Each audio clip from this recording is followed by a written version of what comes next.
Listo. Ay, sí, o por favor, sí graba como qué día, gracias.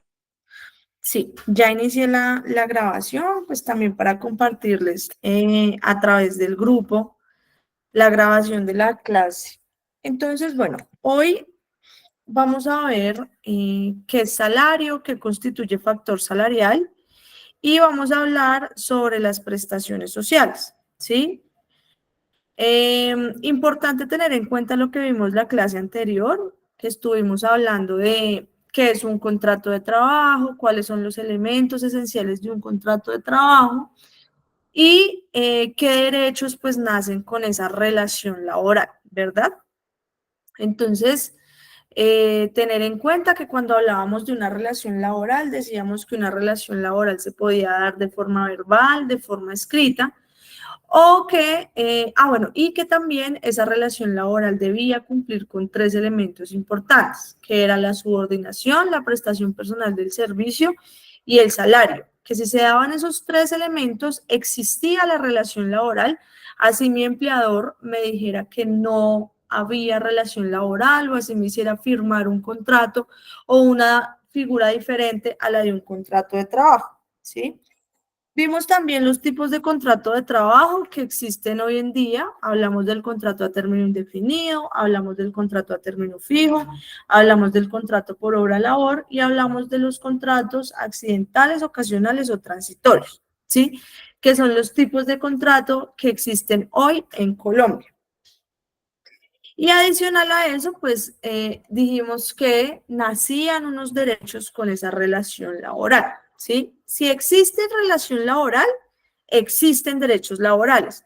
Por eso es que para nosotros es tan importante pensar en que nos reconozcan una relación laboral o en que se desarrolle una relación laboral.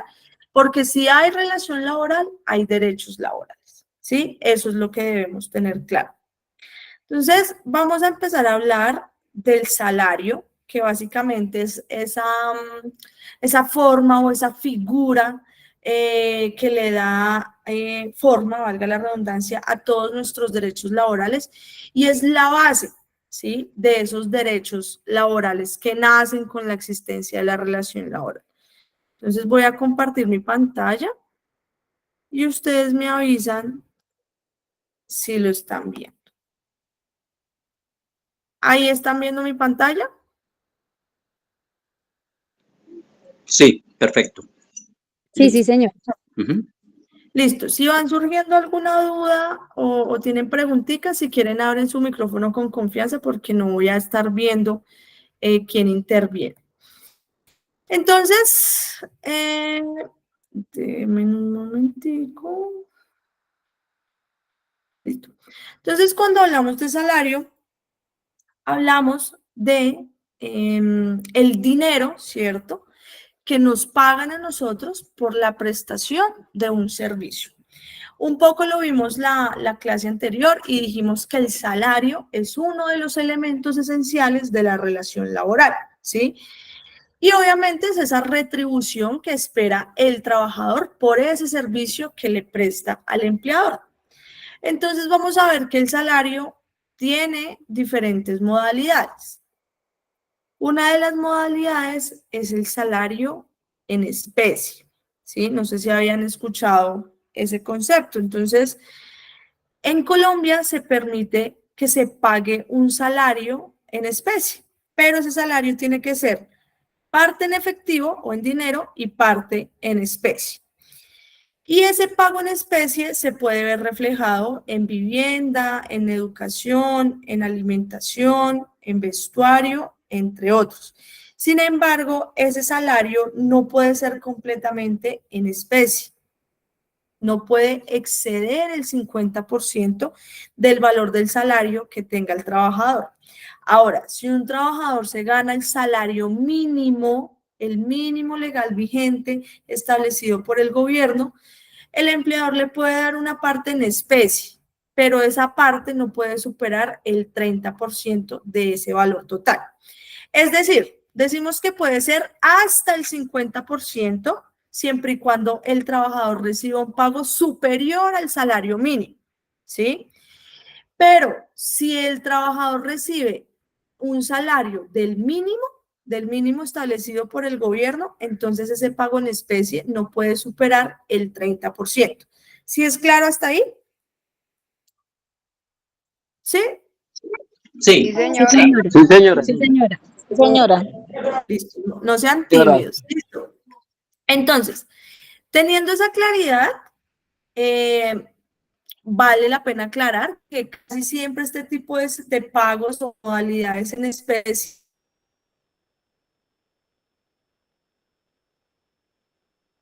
pagos en especie del salario, se da, por ejemplo, quiere decir que se quedan a dormir durante toda la semana en la casa de su empleador, ¿sí? Y normalmente salen a descansar los fines de semana.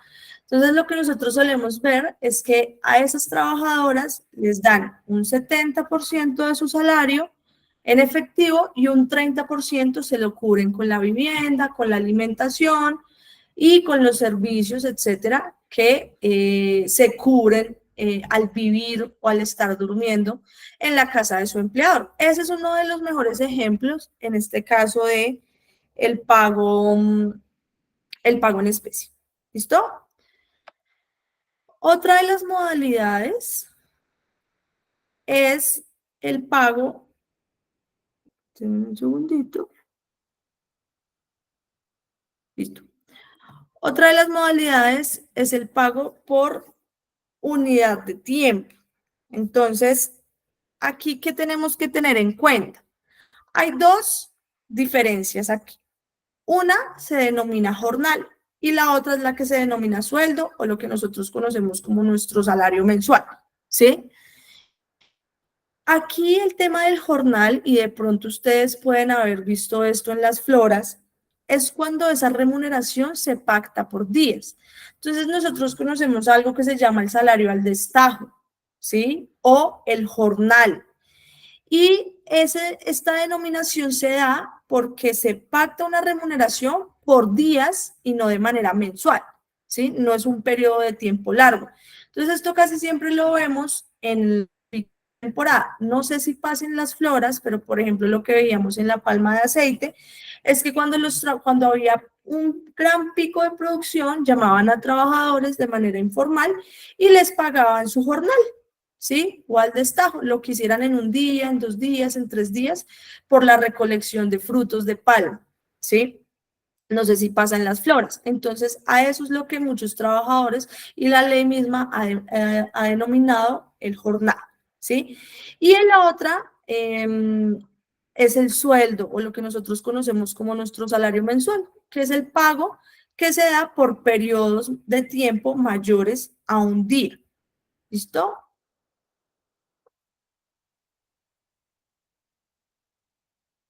Hablamos también del salario mínimo, ¿sí? Y cuando hablamos del salario mínimo, nos referimos al salario o al pago que debe recibir una persona que labora la jornada máxima legal, ¿sí?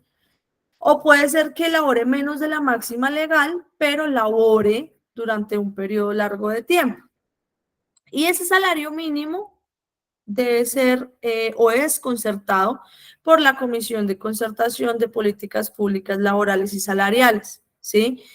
Esa comisión está conformada por las centrales sindicales, 2 de las cuales a las que ustedes pertenecen, una que es la CUT y la otra que es la CTC, ¿cierto? Y allí también está la CGT, el gobierno y los empresarios, ¿sí? Entonces es cuando nosotros vemos que se reúne esta comisión a finales de año y a inicios de año para determinar cuál va a ser el aumento del salario mínimo legal vigente para cada anualidad, ¿sí? Y cuando no se logra un acuerdo, pues es obligación del gobierno establecer por decreto cuál va a ser el aumento. Para este año quedó en un aumento de 13, 12 punto algo más o menos, el valor del salario quedó en 1.300.000, ¿sí? El salario, ¿no? No estamos hablando del auxilio de transporte. ¿Qué es importante tener en cuenta? Pues que el valor de ese salario mínimo también puede fijarse a través de pactos colectivos, convenciones colectivas o laudos arbitrales, donde los trabajadores van a negociar directamente con las empresas. ¿Alguien quiere decir algo? Hay micrófonos abiertos.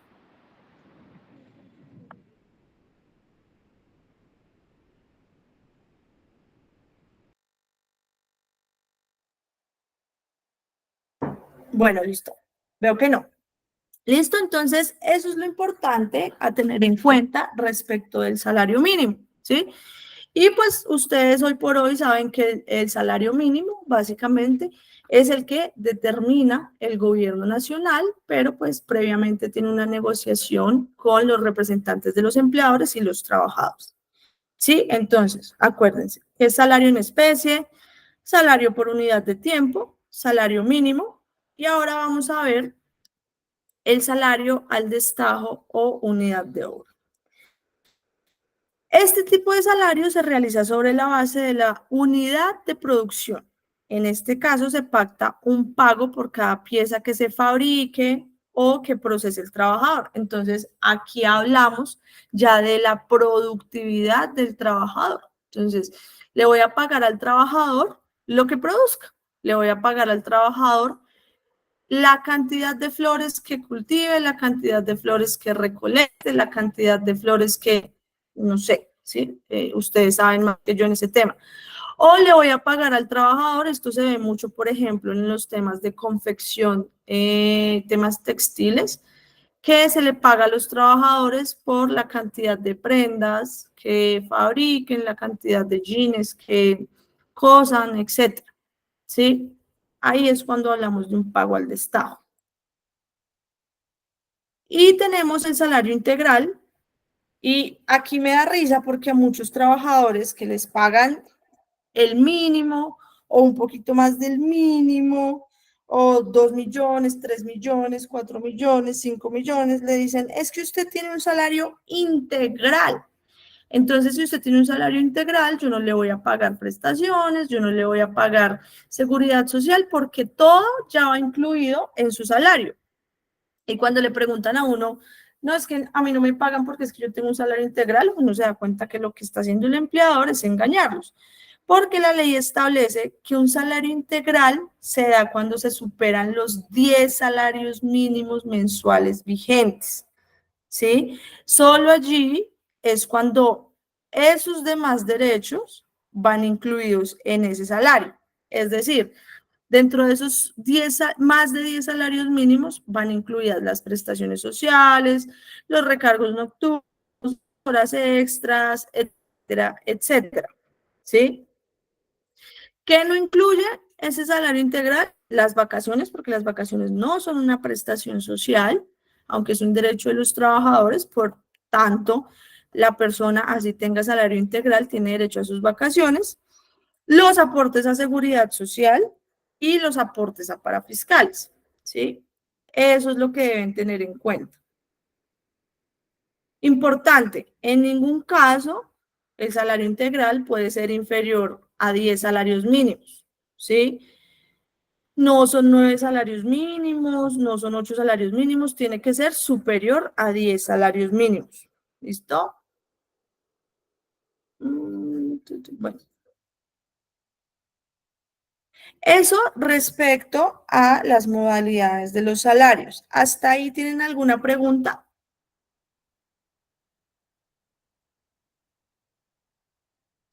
No, señora. Hugo. Buenas tardes, primero que todo, compañeras y compañeros. Qué pena que me instalé ya tardecito. No, pues doctora, pues estoy hasta ahora llegué, pues no, hasta el momento no tengo ninguna pregunta, pero ahí estoy escuchando las reuniones y algo, les estoy avisando, ¿vale?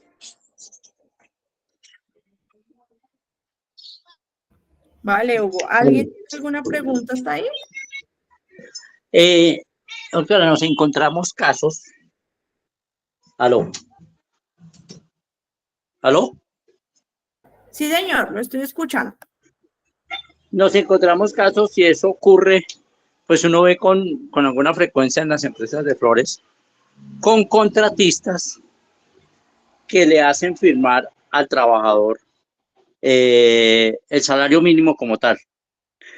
Y la seguridad social y todo, pues la pagan con el salario mínimo.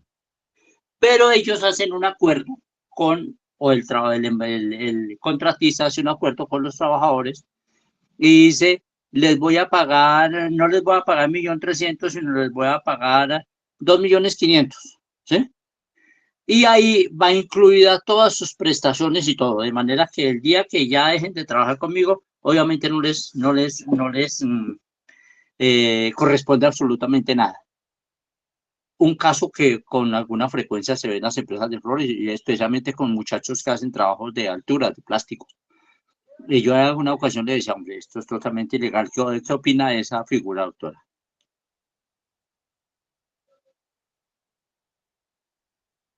Pues es que, digamos que allí no habría como tal ninguna figura legal, ¿no? Sería más bien una ilegalidad en la que está incurriendo el empleador.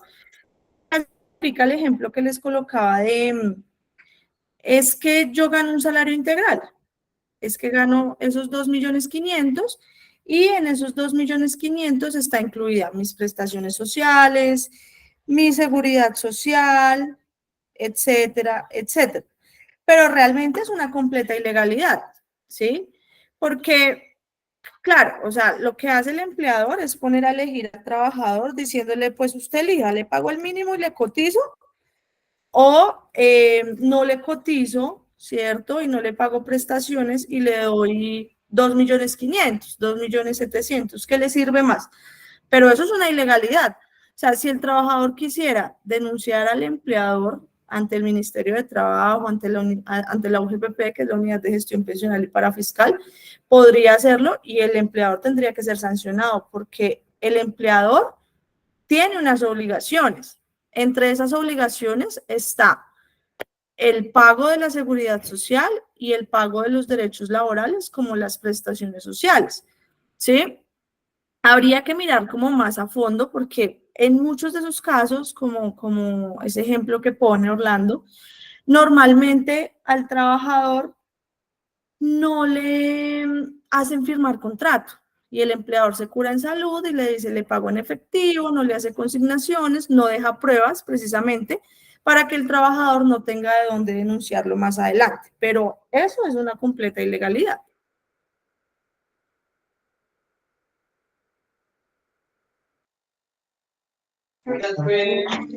Correcto, doctora. Eso pasa, por lo menos mi hermano trabaja de cauchero y a él le pagan así, tal como lo está diciendo, doctora.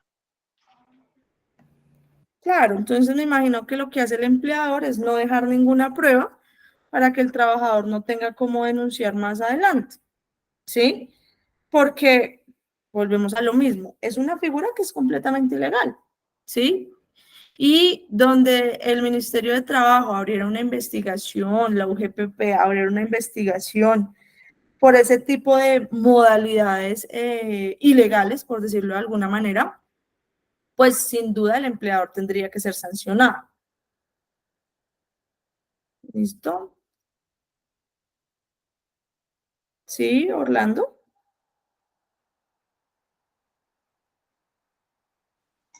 No, pues ahí es donde se manifiesta la molestia con las organizaciones obreras donde las hay, porque justamente nosotros hacemos esos tipos de aclaraciones a los trabajadores en base pues a estos magníficos talleres.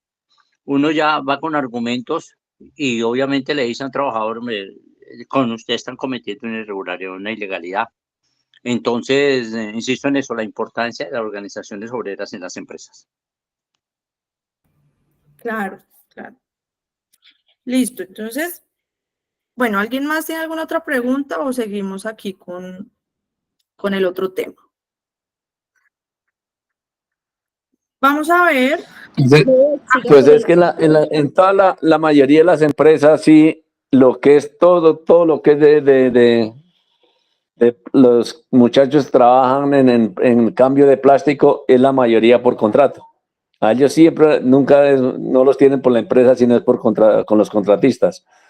Y hay unos que, pues, en el caso allí de donde nosotros en Mountain, el señor que tiene el contrato, ese sí les tiene toda su seguridad, todo. Y todos los días la la de salud en el trabajo, él le revisa todos los elementos y de ahí los dejan ir a trabajar. Claro, porque esa es una obligación. Yolanda, creo que iba a decir algo. Que sigamos con el siguiente tema. Ah, bueno. Entonces, vamos a ver lo que es embargos de los salarios y descuentos permitidos. Ahí están viendo mi pantalla. Sí, señora. Listo. Entonces, efectivamente, cuando devengamos un salario por medio de una nómina con una empresa, hay algunos descuentos que son permitidos, hay otros que no son permitidos y en algunos casos aplican los embargos, ¿sí? Los embargos se dan por un tema legal, por orden judicial. Entonces vamos a ver aquí qué es un salario embargable. Entonces, miren, muchas veces decimos que somos trabajadores del salario mínimo, ¿cierto? Y que, como la palabra lo dice, al ser un salario mínimo, pues tendría que ser respetado porque lo que dice la ley es que eso es lo mínimo que necesitamos para vivir, ¿cierto? Para solventar nuestros gastos. Sin embargo, el salario mínimo legal vigente establecido por el gobierno sí es embargable mediante orden judicial. Pero la ley dice que no puede superar la quinta parte del salario ese embargo. Quiere decir que yo a mi salario le voy a sacar la quinta parte y que ese valor es el que me pueden llegar a embargar. Ejemplo, si yo soy un trabajador del salario mínimo, ¿cierto? Tengo que dividir mi salario en cinco partes. Así es que yo le saco la quinta parte del salario. Si este año el salario está en 1.300.000, yo divido 1.300.000 en 5 y eso me va a dar 260.000 pesos. Quiere decir que cualquier embargo judicial que me puedan llegar a hacer a mí no puede superar ese monto. Si soy un trabajador del salario mínimo, ¿no? Si gano más del salario mínimo, pues no puede llegar a superar el 50% de mi salario y por lo menos tendrá que ser la quinta parte. ¿Sí? ¿Cuándo me pueden embargar a mí el salario? En el caso de alimentos, cuando hablamos de alimentos, hablamos de la demanda por alimentos que le debemos a nuestros hijos e hijas. Es decir, cuando mi esposo o esposa o mi ex esposo, ex esposa, ex compañero permanente, ex compañera permanente, entablan una demanda en mi contra por no darle alimentos a mis hijos, ¿sí? Allí es cuando hablamos de una demanda por alimentos y en ese caso, bajo orden judicial, sí me pueden llegar a embargar el salario. Otro de los casos es a través de las cooperativas o los fondos de empleados, ¿sí? También pueden llegar a embargarme el salario en esos casos especiales por préstamos que haya adquirido, a través de estas entidades. ¿Listo? Porcentaje a descontar por alimentos. ¿Por qué es importante tener claro esto? Porque es lo que nosotros más vemos hoy actualmente, ¿sí? Entonces, tener claro que cualquier salario puede ser embargado hasta en un 50%, ¿sí? Cuando el embargo se produce por la demanda de una cooperativa, de un fondo de empleados para recaudar alguna obligación que tuvo el trabajador o por alimentos, así sea el salario mínimo, se puede embargar hasta en un 50%. Aquí la ley es un poquito confusa porque ahí uno dice, bueno, ¿cómo me van a quitar el 50% de mi salario si me gano el mínimo? No, entonces también la ley dice, bueno, pero si usted se gana el mínimo, pues se le podrá quitar hasta la quinta parte de su salario por el embargo. Pero si gana más del mínimo, pues podrá ser hasta el 50% de su salario. ¿Listo? ¿Qué se requiere para hacer retenciones, deducciones o compensaciones? Esto es muy importante, porque una cosa es que hablemos de embargo y otra cosa es que hablemos de los descuentos a través de la nómina, ¿sí? No es lo mismo, acuérdense. El embargo se da a través de una orden judicial, ¿sí? Es decir, que esa orden judicial la tiene que emitir un juez porque ya previamente hubo algún proceso o alguna demanda, ¿sí? Y un descuento se da cuando el trabajador da una autorización expresa por escrito para que le descuenten un porcentaje de su salario, ¿sí? De esas dos formas se pueden realizar los descuentos a los trabajadores de la nómina directamente, acuérdense, o por autorización escrita del trabajador o por orden judicial, que allí lo llamaríamos embargo. ¿Cuándo no pueden hacer retenciones y deducciones o compensaciones de nuestro salario? Entonces, no me pueden descontar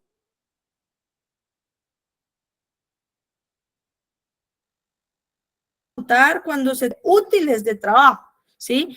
No es que el empleador me diga, es que usted me dañó tal máquina, es que esa máquina estaba bajo su cuidado o usted está usando, no sé, esas tijeras para cortar la flor o está usando X cosa y entonces como se dañó, yo se la voy a descontar. No, esos descuentos son prohibidos. ¿Uno los ve hoy en día? Sí. O sea, uno ve muchos empleadores que le descuentan herramientas o equipos de trabajo al trabajador y no debe ser así. Alguien creo que levantó la mano, pero no los estoy viendo. Si quieren, vayan ahí, Yo, participen. doctora, lo que pasa es que allá en la empresa una compañera, en la misma empresa donde ellos guardan sus objetos, le robaron la tablet y la empresa le dijo que tenía que empezar a pagar, digamos que le daban facilidades de pagar las cuotas que se las iban a descontar quincenalmente o sino que en la liquidación le descontaban todo. Yo quería saber si eso era legal. No es legal, pero me imagino que lo que la empresa hizo fue hacerle firmar una autorización. Si ella firmó la autorización, la empresa va a demostrar que es un descuento legal.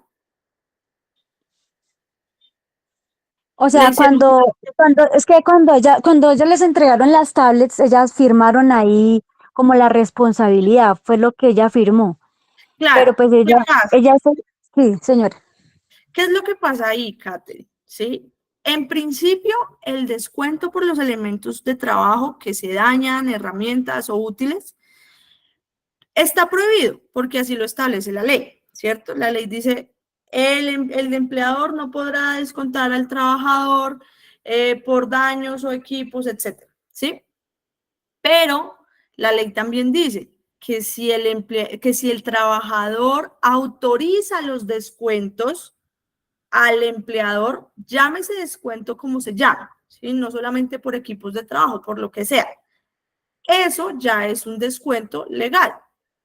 ¿Qué va a pasar? Que la trabajadora puede decir, no, es que yo no quiero pagar esto. Y el empleador va a decir, pero mire, usted firmó la autorización, ¿sí? Entonces, ¿qué pasa? Que muy seguramente cuando ella firmó ese documento que tú me estás diciendo, cuando le entregaron la tablet, ese mismo documento tenía que decir que ella autorizaba el descuento en caso de pérdida, daño o robo. Estoy segura. Sí, sí, señora.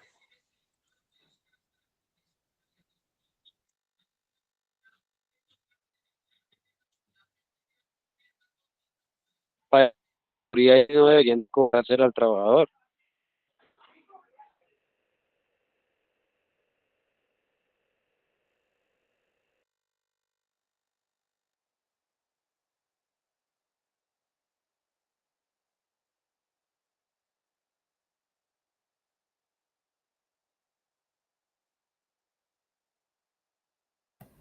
Mm, perdón, alguien dijo algo y no, es que se me fue la señal un momento.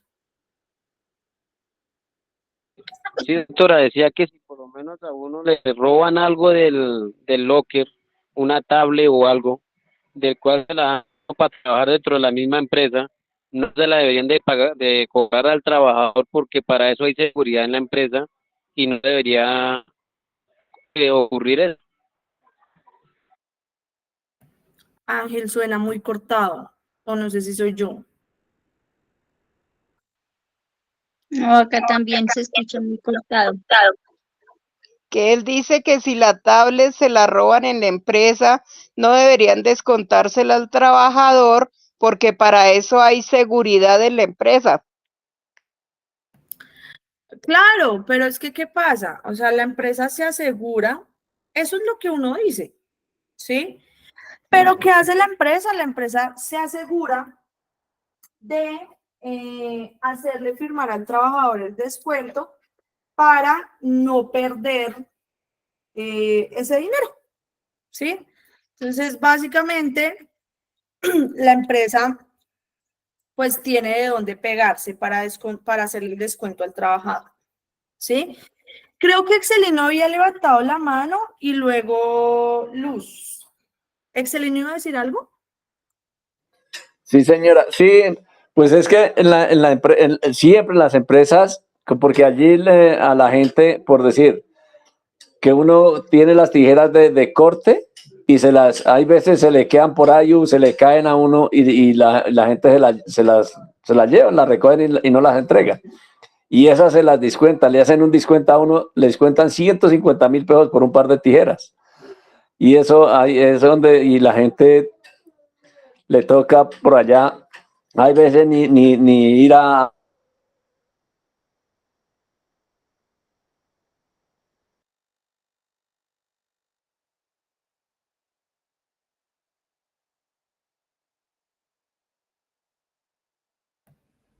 Bueno, se le fue el audio, Excelino. Pero bueno, claro, o sea, yo sé que esto pasa mucho. O sea, este tema de los descuentos de los elementos de trabajo pasa mucho, ¿sí? Pero vuelvo y les digo, no tendrían por qué descontarle ese dinero a los trabajadores. Realmente son descuentos que, tal cual lo establece la ley, están prohibidos. Ahora, ¿qué es lo que deben hacer ustedes desde sus organizaciones sindicales y desde su labor como sindicalistas? Decirle a los trabajadores que no firmen la autorización para el descuento de esos dineros. Por ningún motivo, eso termina siendo una justa causa para despedir a un trabajador, para nada. No es ni una justa causa, no es un motivo de sanción, ¿sí? De pronto les pueden decir, bueno, entonces si usted no firma la autorización del descuento, lo voy a llamar a descargos por no cuidar sus elementos de trabajo, porque eso es una obligación establecida en el contrato. Claro, son cosas que pueden pasar, pero entonces ahí es donde hay que determinar, hay que formarse y hay que capacitarse para demostrar que esos descuentos pues son prohibidos, ¿sí? Y obviamente pues que el trabajador no está en la obligación de asumir esos gastos.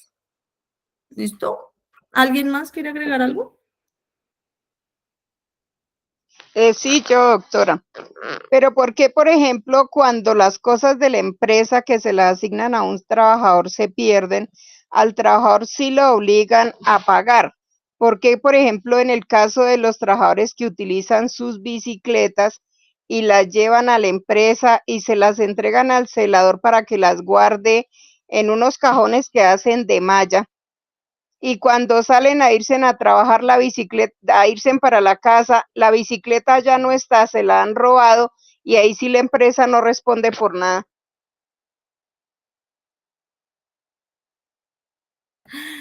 Bueno, pero es que ese es un tema diferente al tema de los descuentos. Claro, tiene una relación porque básicamente están haciendo responsable a un trabajador por el pago de un elemento por un robo que fue al interior de la empresa, ¿sí? Y cuando se le pierde al trabajador algo personal, ¿sí?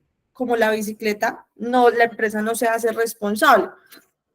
Es un tema que hay que, por ejemplo, a través de las mesas de diálogo que ustedes sostienen con sus empresas, o a través de alguna petición especial, o a través ¿a través de qué? Perdón, a través del el comité de quejas y reclamos. Es un proceso o es una solicitud que se debe hacer y se debe tramitar para tratar de solucionar el tema de manera interna. Porque pues digamos que esto ya trasciende un poco de lo que estamos viendo frente al tema de descuentos de salario, pero sí, claro, la responsabilidad termina siendo la misma, o sea, al final obligan al trabajador a responder por unas cosas, pero la empresa no responde por otras cosas, ¿sí? Pero son temas que habrá que tratar de una manera diferente. ¿Listo? ¿Alguien más? Ok. Listo. Entonces, para que tengan en cuenta esos descuentos que están prohibidos. Ahora, hay descuentos que sí se pueden realizar del salario sin que haya previa autorización del trabajador. ¿Como cuáles? Multas previstas en el reglamento. Porfa, cierren sus micrófonos, a no ser de que alguien vaya a preguntar algo porque me suena con eco. ¿Listo? Bueno, las multas previstas en el reglamento interno de trabajo por retrasos o por faltas de asistencia al trabajo. Son descuentos que están prohibidos siempre y cuando esté reglado en el reglamento interno de trabajo. La retención en la fuente por impuestos sobre la renta. Esto aplica a salarios que son mucho más altos. Las cuotas sindicales ordinarias y extraordinarias cuando el respectivo sindicato ha hecho la solicitud de forma legal. Las cuotas de amortización de préstamos que son otorgados por cooperativas y bancos cuando se trata de libranzas. Y los aportes o cotizaciones del trabajador para la seguridad social, que esos son descuentos que ustedes normalmente ven en sus desprendibles de pago. Esos descuentos no requieren autorización previa. ¿Listo? Bueno, y aquí algo muy importante, y es, ¿qué pasa con las afectaciones al derecho al mínimo vital? El salario básicamente garantiza un derecho fundamental de los trabajadores. Ese derecho es el derecho al mínimo vital. Y cuando hablamos del derecho al mínimo vital, no hablamos simplemente de un derecho que vaya de la mano con el salario mínimo legal vigente establecido por el gobierno. No, cuando hablamos de derecho al mínimo vital, estamos hablando de un derecho fundamental que se ajusta a la vida de cada trabajador. Es decir, no es lo mismo el mínimo vital de Luz, al mínimo vital de Excelino, al mínimo vital de Orlando, al mínimo vital de Nancy. Todos tenemos un mínimo vital diferente, ¿sí? ¿Eso qué implica? Que la afectación de ese derecho fundamental será diferente para todos. Claro, a mí ¿qué me garantiza mi derecho al mínimo vital? Mi salario, ¿sí?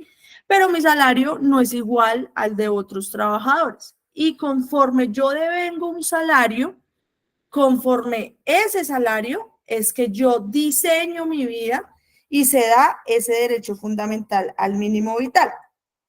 Es decir, un congresista puede dar 15 millones de pesos o 20 millones de pesos mensuales y le disminuyen el salario o deja de recibir ciertos dineros, tiene una afectación a su derecho al mínimo vital. ¿Por qué? Porque su mínimo vital es diferente al nuestro. Básicamente lo que hace el salario es permitirme diseñar y desarrollar mi vida como yo quiera, ¿sí? Y cuando no lo percibo, cuando no lo recibo, es que vienen las afectaciones a ese derecho fundamental. Entonces, hablamos de afectaciones al mínimo vital cuando los descuentos que me van a realizar superan el 50% neto del salario que yo recibo.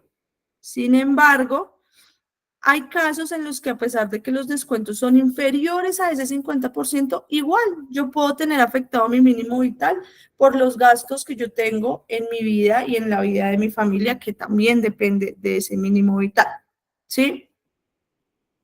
Y que es importante tener en cuenta que hay una parte del salario no es embargable y eso básicamente lo hacen porque quieren garantizar ese mínimo vital de los trabajadores o de las personas. ¿Listo? Y aquí, Este es muy importante, que era lo que les explicaba.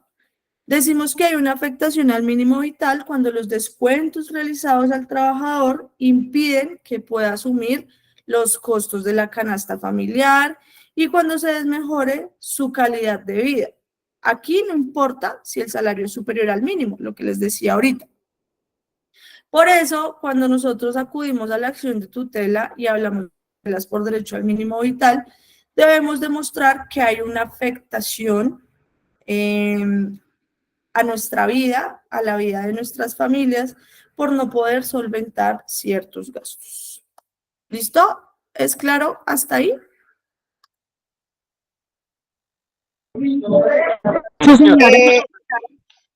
Doctora, ¿qué pasa, por ejemplo, si en dado caso la persona tiene un descuento, digamos, por alimento, por cuota sindical, más alimentos, y ya está al tope del 50% y lo sancionan y le descuentan el día de sanción y el dominical y supera el 50% del salario?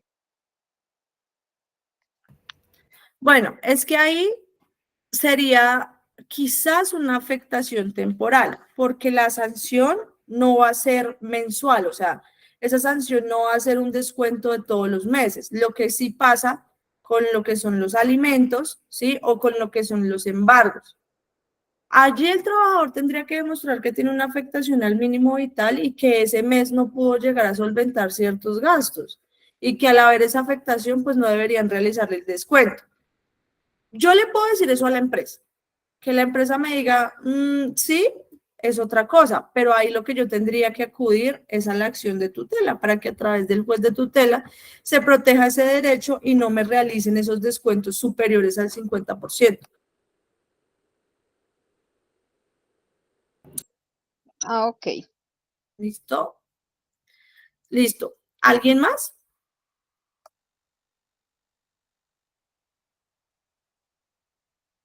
¿Es legal, doctora, que porque le sancionan a uno un día le quiten el dominical?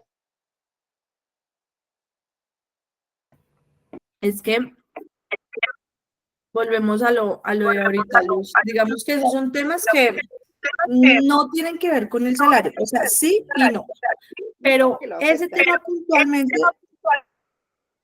puntualmente, Luz, es una interpretación que hace la empresa, ¿sí? Entonces, ¿qué pasa? Que la empresa puede decir, yo lo sanciono, pero yo no le voy a sancionar el día que usted falte, sino que lo voy a sancionar con el dominical.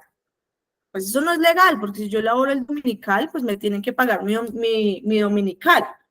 Lo que me tienen que descontar es el día que estuve suspendido o sancionado y que no laboré en la empresa, ¿sí? Pero si yo trabajo el dominical, pues me tienen que pagar el dominical. O sea, ahí es una cuestión más de la empresa que está utilizando como a su modo este tema de las sanciones para pagar menos o con un menor valor los dominicales.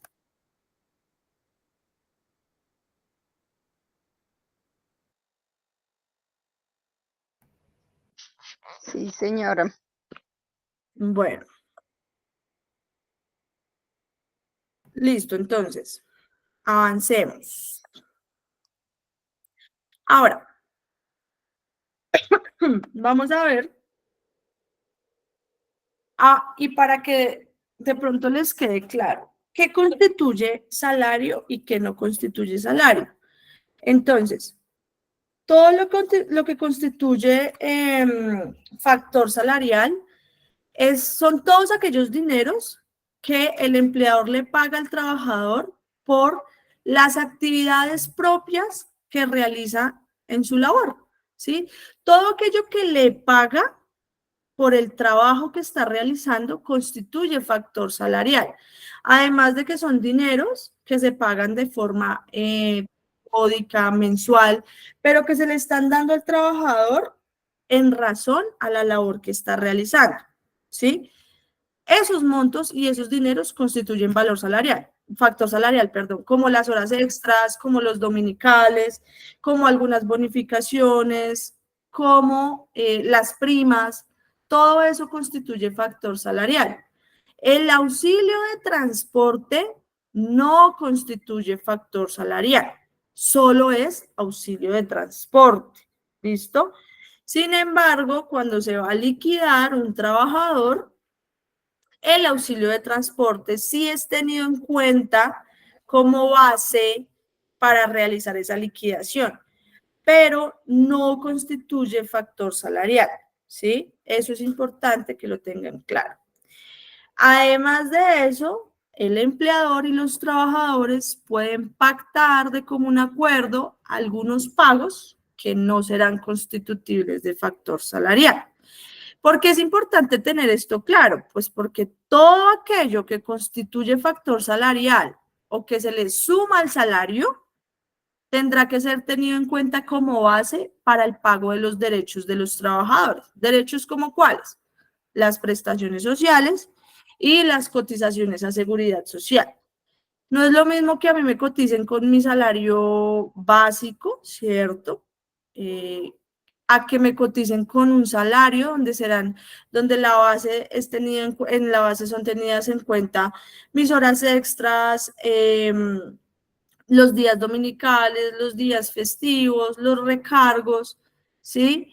Las primas, las bonificaciones, las comisiones, etcétera, ¿sí? Aumenta el valor de ese salario y eso quiere decir que la base para el pago de mis prestaciones sociales y de mi seguridad social tendrá que ser tenida en cuenta con todas aquellas factores que constituyen salario. ¿Listo? No sé si fue muy enredada o si es claro para todos.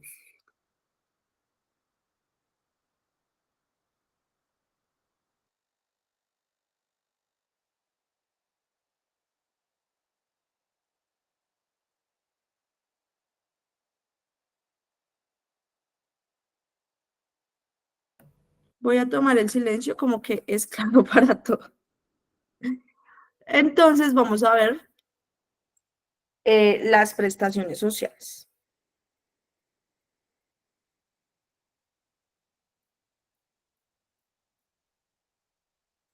Me avisan cuando estén viendo mi pantalla, por favor.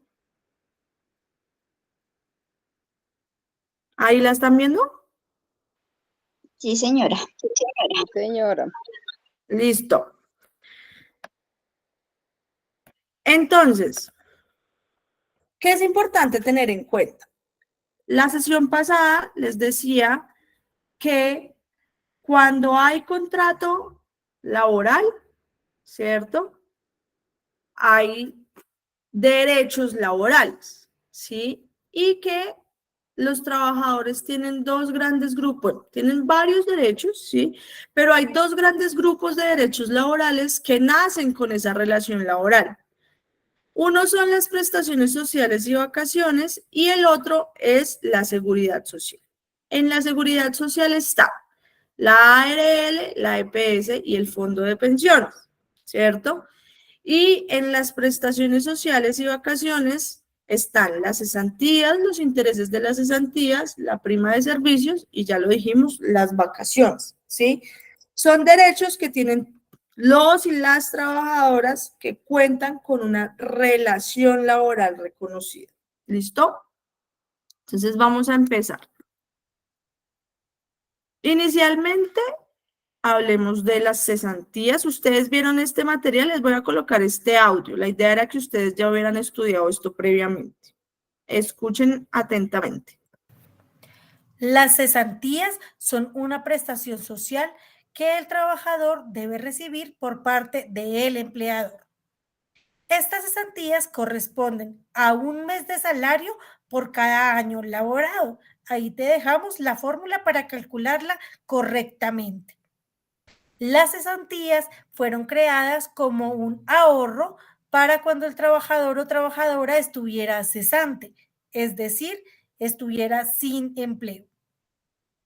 Las cesantías se pueden utilizar también para comprar vivienda, para mejorar la vivienda y para educación.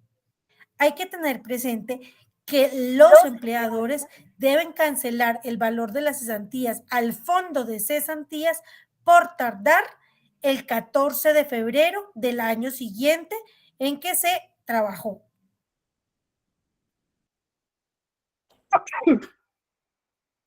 Listo. Entonces, cuando hablamos de cesantías, o bueno, la palabra cesantías viene de cesante. ¿Qué quiere decir cesante para ustedes? Que se no está laborando. ¿Cómo?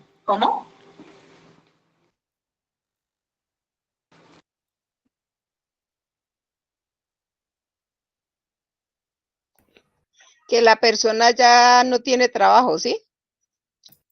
Claro, entonces Señor. la palabra cesante quiere decir sin empleo, ¿sí? Se encuentra cesante, se encuentra sin empleo. Entonces, las cesantías nacen con una razón de ser. Son un ahorro, ¿sí? Son un ahorro que realiza el trabajador para que sea usado cuando principalmente el trabajador se encuentre cesante, es decir, sin empleo. Sin embargo, hay otras opciones en las cuales el trabajador puede utilizar las cesantías. Entonces, uno cuando se encuentre sin empleo puede acudir a su ahorro y retirar sus cesantías. 2, para compra o remodelación de vivienda. Y 3, para estudio propio de sus hijos, hijas, cónyuge, esposo, esposa. Pero tienen esa naturaleza, es decir, las puedo utilizar exclusivamente para eso. ¿Dónde las ahorro? En un fondo de cesantías, ¿sí? Ahora, es un dinero que mi empleador envía directamente al fondo, porque tengo derecho como trabajador a ese dinero. No me lo da directamente porque la ley establece que debe ser depositado ante un fondo de cesantías y que lo retiro única y exclusivamente en esos casos. Entonces, en los casos en los que me encuentro sin empleo, pues llevaré mi carta de renuncia o mi carta de despido y me consignarán las cesantías, ¿sí? En los casos de vivienda o estudio, hago la solicitud directamente con mi empleador y mi empleador me da la carta de autorización para hacer el retiro de las cesantías ante el fondo. Aquí es muy importante aclararles que la ley dice que se deben utilizar exclusivamente para eso. Hay muchos trabajadores que se molestan y dicen, bueno, pero si es mi plata, es mi derecho, es mi ahorro, pues yo puedo utilizarlas en lo que yo quiera, para los 15 de mi hija, para mi viajecito. Pues no, porque la ley establece esos casos en específico. Y aquí es donde viene el problema de algunos trabajadores que retiran las cesantías bajo engaños, que envían contratos de compra-venta de bienes que nunca van a comprar, que envían cotizaciones a negocios supuestamente para remodelar vivienda y nunca la remodelan, que envían documentos supuestamente para estudio y resulta que no van a estudiar y les autorizan el retiro de cesantías. Pero el empleador tiene un deber y una obligación y es hacer un seguimiento en que se gasta el trabajador esas cesantías. Y de donde se llegue a dar cuenta el empleador que se utilizaron para lo que no era o para lo que no permite la ley, el empleador puede despedir al trabajador porque es un engaño y eso es una justa causa para dar por terminado un contrato de trabajo. Y hay casos que llegan a ser aún más graves. Recuerdo un caso de un trabajador de Cartagena que hizo un contrato de compraventa y supuestamente lo autorizó ante notaría cuando resulta que el sello de la notaría era falso. Era un sello falso de esos tramitadores que hay en la calle. Y cuando la empresa le solicitó a la notaría que le dijera si ese sello era real o no, la notaría dijo, no, el documento es falso. Entonces es un trabajador, uno, que le terminaron el contrato de trabajo con justa causa por haber engañado al empleador y 2, remitieron el caso ante la fiscalía por falsedad en documento privado. ¿Sí? Entonces, este tipo de cosas, tómenselas en serio, porque muchos trabajadores caen en ese error para poder retirar el dinero y no se están dando cuenta que le están dando pie a la empresa para que los despida. ¿Listo? Y bueno, aquí tenemos la fórmula para liquidar las cesantías. ¿Cómo yo sé el valor de mis cesantías? Normalmente es un salario básico por un año laborado completo, ¿cierto? Es decir, que si laboré todo el 2024, pues al 2025 tendrán que consignarme mis cesantías del 2024. Y si mi salario del 2024 era 1.500.000, pues en el 2025 me tendrán que consignar en el fondo ese 1.500.000. Fecha máxima para la consignación de las cesantías, ¿se la saben? El 15 de febrero. 14 de febrero. Bueno. Muy bien. 14 de febrero del año siguiente al laborado. Máximo el 14 de febrero. Y si no me las consignan en esa fecha, pues hay una sanción moratoria por la no consignación de las cesantías en el tiempo correspondiente. ¿A cuánto equivale esa sanción? Un día de salario por cada día de mora. ¿No? Y entonces, si yo laboro menos del año, ¿cierto? Laboré 6 meses, ¿cómo hago para saber el valor de mis cesantías? Pues tomo los días laborados por el salario y eso lo divido en 360. Ahí voy a sacar el valor de mis cesantías. Las cesantías se liquidan año por año. ¿Por qué? Porque no todos los años devengo el mismo salario. ¿Listo? ¿Dudas hasta ahí?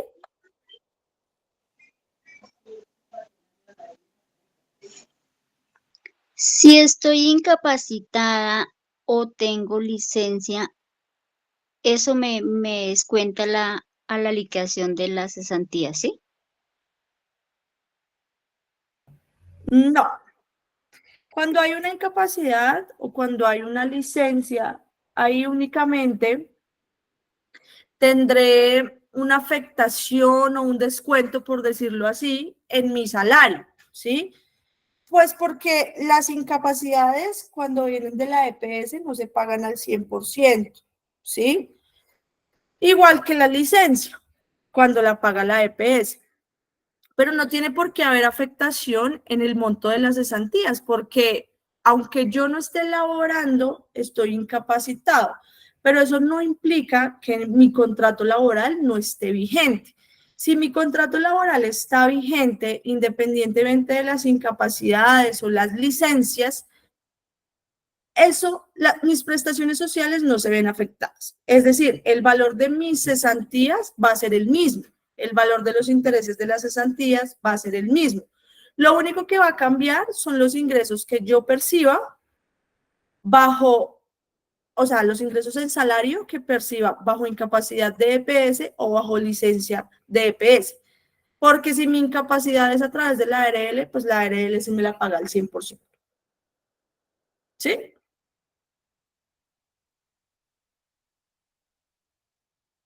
¿Sí, Nancy? Sí, señora. Lo que pasa es que, bueno, no sé si es un mito o algo, pero siempre nos han dicho, bueno, no en la empresa, pero el comentario es que si yo me voy de incapacidad, mis intereses de cesantías va a ser menor, mis cesantías de ese año también van a ser menores, las que me van a consignar. Y entonces ahí está la pregunta, ¿por qué a unos compañeros que, digamos, incapacitados, que están más incapacitados que otros, les llega menos cesantías que a los que, digamos, no estamos incapacitados? Ah, ok, pero eso es por el salario. Eso no No, pero es... si todos ganamos igual. Claro, claro, claro. Pero no es lo mismo un trabajador de salario mínimo que está incapacitado a un trabajador de salario mínimo que labora y recibe horas extras, dominicales, festivos. Todo eso constituye factor salarial y al constituir factor salarial aumenta la base de cotización para el pago de las cesantías, ¿sí? Sin embargo, un trabajador que está incapacitado no tiene esos dineros adicionales que constituyan factor salarial para el pago de sus prestaciones sociales. Sin embargo, el trabajador tendrá que recibir en su monto de las cesantías el salario básico que tenga en el contrato. Si el salario básico es el mínimo, pues por lo menos tendrá que recibir el mínimo, no puede percibir menos que eso. Listo, muchas gracias. Doctora, una pregunta. ¿El subsidio de transporte no se tiene en cuenta para las cesantías, para hacer la cuenta de las cesantías mejor? No, porque era lo que les decía ahorita. El auxilio de transporte no constituye factor salarial. ¿Eso qué implica? Que al no constituir factor salarial no es tenido en cuenta para el pago de prestaciones sociales ni para el pago de la seguridad social. Pero cuando se termina un contrato y voy a liquidar ese contrato, ahí sí pongo el auxilio de transporte como una base al momento de liquidar.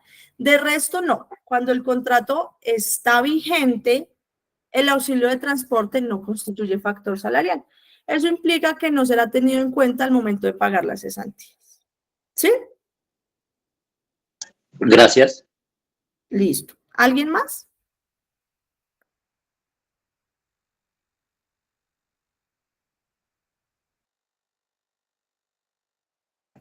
¿No? Nancy, sí fui clara de pronto con la respuesta porque siento que todavía está dudando. No, sí, señora. Es como cuando, bueno, ese es otro tema. Cuando la pensión, igualmente dicen que cuando uno se va a pensionar, si estoy mucho tiempo incapacitada, eso también baja las semanas para las semanas de completarlas para la pensión. No disminuirá las semanas cotizadas serán las mismas, pero el monto del salario para la cotización puede que sí sea menor. ¿Por qué? Por lo mismo, porque como es un trabajador que ha estado mucho tiempo incapacitado, pues a ese trabajador únicamente se le cotizará con el salario básico que pactó en su contrato, ¿sí? Y quiere decir que no tiene la posibilidad de tener otros ingresos mensuales que constituyan salarial. ¿Sí? Sí. Como por ejemplo, las horas extras, los dominicales, los festivos, las bonificaciones de pronto por productividad, ¿sí? Entonces, ahí disminuye el valor del salario al momento de cotizar. Entonces, el valor de su pensión es menor, pero las semanas cotizadas, no. Las semanas cotizadas mientras el contrato esté vigente tendrán que ser las mismas. Ah, ya. Muchas gracias. Listo. Yolanda tenía la mano arriba. Sí, buenas noches. Mi pregunta es, ¿así sea por la ARL? ¿La incapacidad? ¿La incapacidad? Sí, señora. Es que la incapacidad no tiene nada que ver. O sea, cierra un momentico el micrófono. Gracias. Es que si no, suena con retorno. Es decir, la incapacidad cuando la paga la EPS es menor a cuando la paga la ARL. Si la paga la ARL, yo recibo mi salario al 100%, ¿sí? Pero volvemos a lo mismo, no se trata del salario que yo recibo de manera mensual, sino de el monto con el que me cotizan y me pagan mis prestaciones sociales. Así yo estoy incapacitada con la ARL y la ARL me dé el 100% de mi salario, no estoy recibiendo dineros adicionales que constituyan factor salarial que permitan que la base de mis ingresos sea mayor para recibir un monto mayor en cesantías. Entonces, si mi salario básico es de 1.500.000, pues eso recibiré de cesantías, ¿sí? Así haya durado incapacitada todo el año, ¿sí? Ahí no hay una disminución, porque ese es mi salario básico. Pero ¿qué pasa? Puede que Nancy no esté incapacitada y sí esté laborando, y al ella estar laborando, labore horas extras, labore con recargos diurnos, labore con recargos nocturnos, le den una bonificación por productividad.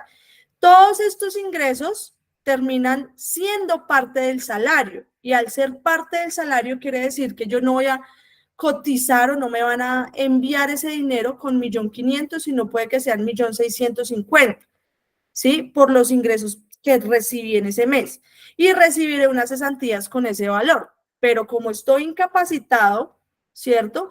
Pues digamos que no tengo la oportunidad de recibir esos ingresos adicionales para que aumente mi salario y reciba unas cesantías mayores, ¿sí? Pero por lo menos tendré que recibir mis cesantías con el básico de 1.500.000, ¿sí? ¿Sí, Yolanda? ¿O muy enredado? No, sí señora, está bien. Listo. Igual pregunten cuánto sea necesario, no hay problema. Bueno, intereses de las cesantías. Vamos a escuchar este audio. Los intereses a las cesantías deben ser cancelados máximo el 31 de enero del año siguiente al que se causan, para quienes son trabajadores activos.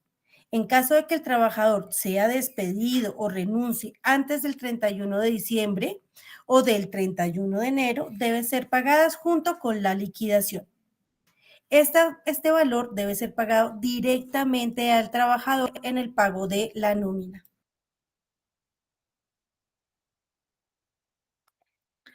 Listo, entonces, ¿qué es importante a tener en cuenta? Los intereses de las cesantías es un dinero que se paga sobre el valor de las cesantías, ¿sí? Esto sí se paga directamente al trabajador. Esto no se va a ningún fondo, ¿sí? Se lo dan al trabajador directamente en su pago de nómina. ¿Cuándo? A más tardar el 31 de enero del año siguiente, ¿sí? Y ese valor tendrá que corresponder también a las cesantías que se tengan al 31 de diciembre.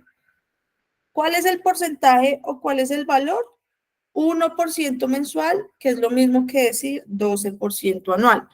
Quiere decir que si del 2023 mis cesantías consignadas o las cesantías acumuladas al 2023 son de, no sé, mis salarios de 1.500.000, pues le saco el 12% a ese 1.500.000 y ese será el valor de los intereses de mis cesantías. ¿Listo?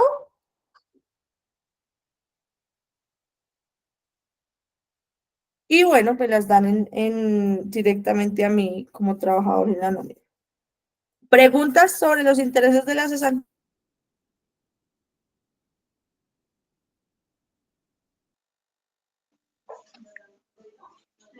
Doctora, una pregunta. Sí, ¿Aló? Nosotros, bueno, que conocimos otro régimen, anteriormente, antes de la ley 100, me corrige por favor si es la ley 100, cuando las cesantías estaban en poder del empresario, a uno le pagaban, recibía unos intereses por cada año laborado. Nosotros, recuerdo cuando trabajaba en una empresa y obviamente esperaba en enero, porque si llevaba varios años trabajando en la empresa, pues los intereses eran pues bastante, era bueno lo que le llegaba, el monto que le llegaba. De ahí es donde uno habla de que se perdió la retroactividad de las cesantías. Ah, sí, Orlando, eso era con el régimen anterior, ¿sí? Como se pagaba anteriormente las cesantías por parte del empleador, porque es que lo que hacía el empleador era guardarle directamente las cesantías al trabajador, ¿sí?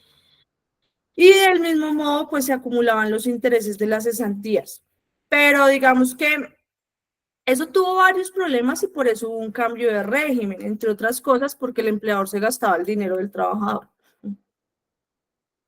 Pero sí, digamos que hay personas que todavía, y sobre todo en el sector público, cuentan con el régimen anterior y sí reciben una retroactividad año por las cesantías acumuladas con el empleador, ¿sí? Pero yo creo que a ninguno de ustedes ya les aplica ese régimen. Eso se da ahorita sobre todo en el sector público. No, para aquella época no, ahorita no, para aquella época, por ejemplo, si estuviese aún este régimen y funcionara bien, por ejemplo, uno recibe con un salario mínimo 160.000 pesos de intereses de cesantías en el mes de enero. Si llevara 10 años, recibía como 1.600.000, más o menos, si estuviese el mismo régimen, ¿sí? Porque uno se detiene a pensar si realmente esos intereses se los suman a las cesantías allá en el fondo privado. Entonces uno, ahí le queda la duda, si es porque en aquella época, esa fue la gran contradicción y el reclamo que hicimos los sindicatos en que se perdía la retroactividad de las cesantías. Sí, claro, es que ahorita no hay retroactividad. O sea, ahorita lo que se paga es año por año. Por las cesantías acumuladas en el año anterior, se da un porcentaje de intereses de las cesantías el año siguiente. Pero no hay ese tipo de retroactividad. En la actualidad, ese monto es el 12%, doctora. Sí, decimos que es el 12% anual, que es lo mismo que decir 1% mensual. ¿Eso qué quiere decir? Que si yo no laboro todo el año, si laboro solamente 6 meses, pues recibiré el 6%. Si laboro 7 meses, pues el 7%. Y así. Ya, me entiendo.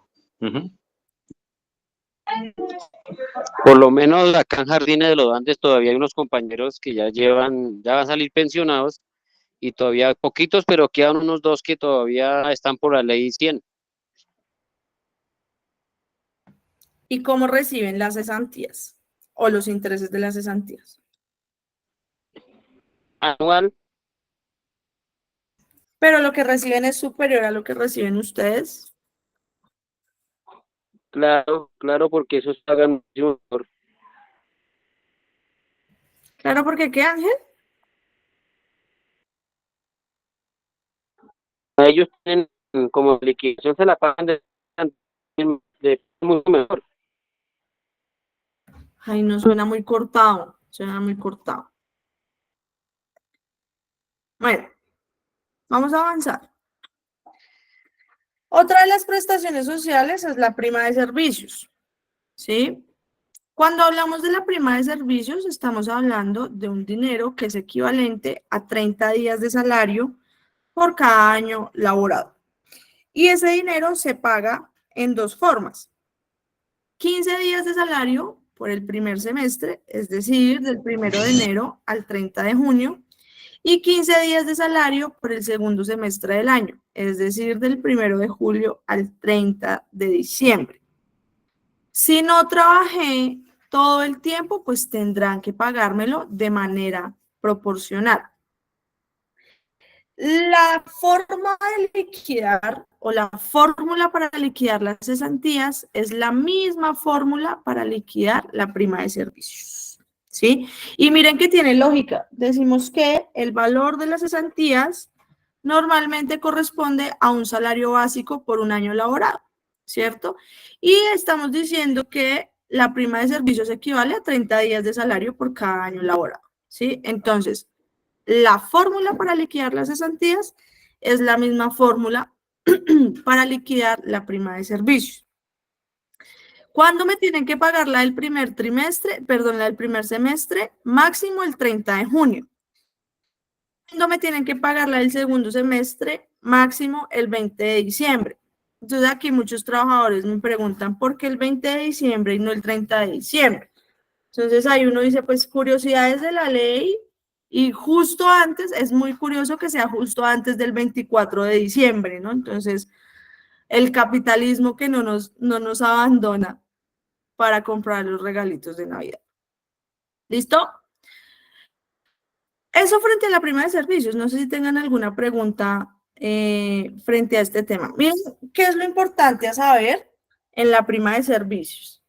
Aquí no hay sanción moratoria si no me la pagan a tiempo. En las cesantías sí, incluso en los intereses de las cesantías, si no me los pagan a tiempo, tengo derecho a cobrarlos el doble, duplicados, ¿sí? Es decir, que ya no será 1% mensual, sino 2% mensual, que sería lo mismo a decir 24% anual, ¿sí? Pero la primera, y miren que en los intereses en las cesantías, perdón, cuando no me las consignan al 14 de febrero del año siguiente, por cada día de mora, me deberán pagar un día de salario, ¿sí? Pero la prima de servicios no. No hay como tal una sanción o una indemnización moratoria establecida en la ley para el empleador cuando no me paga la prima de servicios a tiempo. ¿Qué es un incumplimiento de la normatividad laboral? Sí. ¿Que me la tiene que pagar en algún momento? Sí. Pero no hay una sanción moratoria si no me la pagan a tiempo. ¿Sí? Entonces, pues para que lo tengan en cuenta. ¿Alguna pregunta?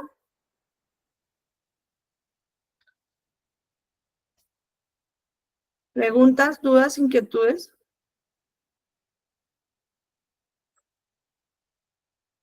¿No?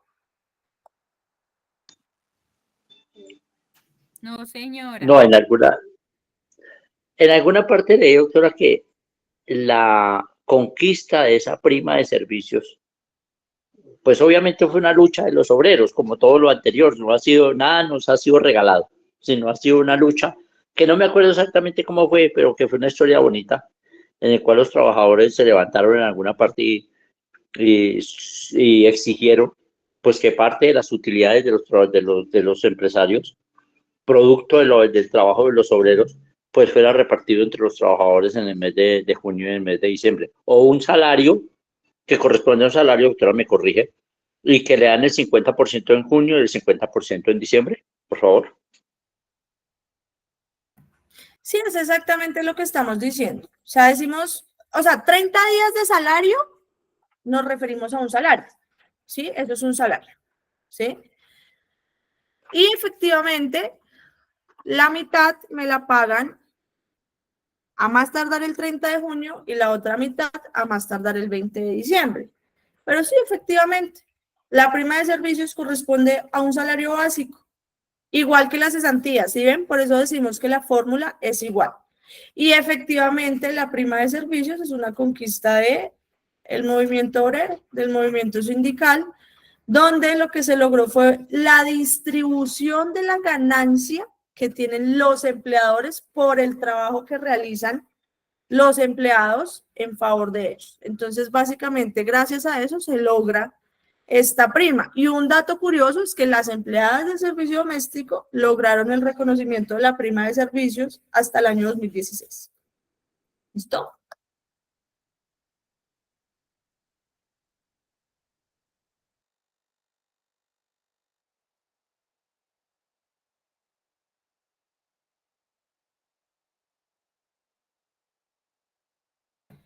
Listo.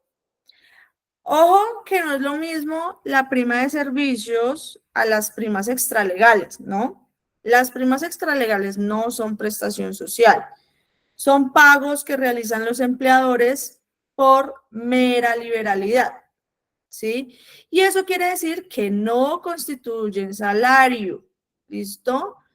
Entonces, llámese primas extralegales, llámese bonificaciones, llámese como se llame, no las confundamos con las primas de servicio o con la prima de servicio como prestación social que deben pagarme 2 veces en el año, a mitad de año y a fin de año.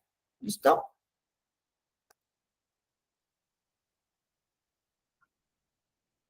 La dotación.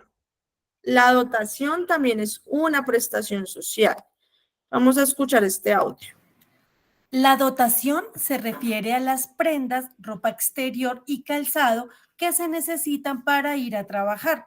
Por ejemplo, pantalones, vestidos de paño, sastres, faldas, chaquetas, camisas, botas, mocasines, zapatos de tacón, ropa distintiva de la empresa. La dotación debe ser entregada al trabajador cada 4 meses por un total de 3 dotaciones al año. Excelino. Doctora, yo tengo una preguntita en las dotaciones. ¿Y la dotación, la ley obligatorio es para qué? ¿Para los solos que ganan el salario mínimo o para los que ganan también más de los salarios mínimos?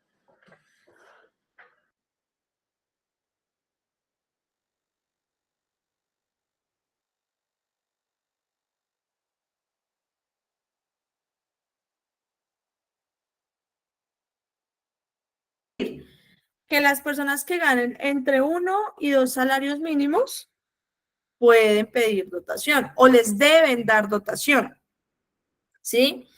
La dotación la deben entregar 3 veces en el año. El 30 de abril, el 31 de agosto y el 20 de diciembre. Eso no quiere decir que si mi empleador me las quiere entregar todas en enero, en febrero, ¿sí? Que si me entrega todas las del año, no me puedo dar todas las del año. Puede hacerlo. O que si me quiere dar un bono, ¿sí? Una tarjeta de una tienda para que yo vaya y compre allá mi dotación, puede hacerlo. Ojo, la dotación tiene la característica de ser en especie. ¿Eso qué quiere decir? Que a mí me entregan el calzado y el vestido para la labor. Me dan dotación, entonces, ¿qué hago? ¿Cómo la reclamo? Si tengo derecho. Como es en especie, solamente tendría derecho a reclamársela a mi empleador si me hace gastar de mi dinero para comprar prendas o calzado específico. Ejemplo, me dice, usted se gana menos de 2 salarios mínimos, el empleador no le da dotación, pero le dice, tiene que venirse el lunes con camisa roja y pantalón negro, el martes con camisa azul y pantalón gris, el miércoles, y le hace gastar al trabajador de su dinero para comprar esas prendas. ¿Qué tiene que hacer el trabajador? Guardar la factura y reclamarle al empleador ese dinero de la dotación. De lo contrario, no le puede reclamar dotación porque no le están exigiendo prendas o calzado específico para realizar la labor. ¿Listo? Lady tiene la mano arriba y luego Edwin. Sí, buenas tardes. Es que yo siempre he tenido una duda con el tema de que sea en especie y los bonos. Porque si es claro, quizás les sale más barato a ellos, no sé, comprar al por mayor 1000 botas de talla 36 y X buzos y X pantalones. Pero cuando le dan a uno un bono, pues ahí el tema es que el valor que le da, pues no completa una dotación como debería ser. Entonces, la ley también en eso es como muy ambigua, porque como dice que es en especie, entonces, pues le dan cualquier monto y uno pues tiene que recibirlo. O uno en algún momento podría decir, no la recibo y démela en especie.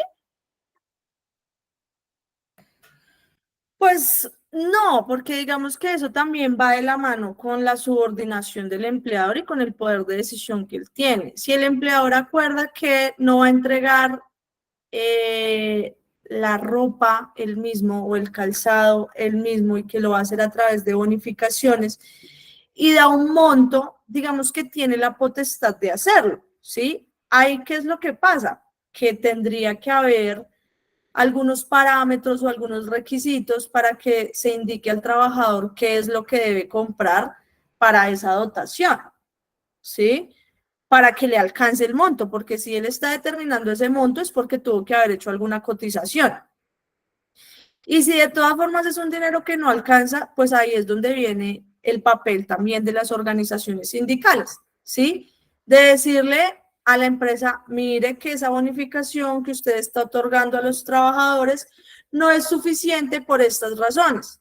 La tienda con la que usted hizo el convenio maneja estos y estos costos y el bono que usted entrega solamente alcanza para esto, ¿sí?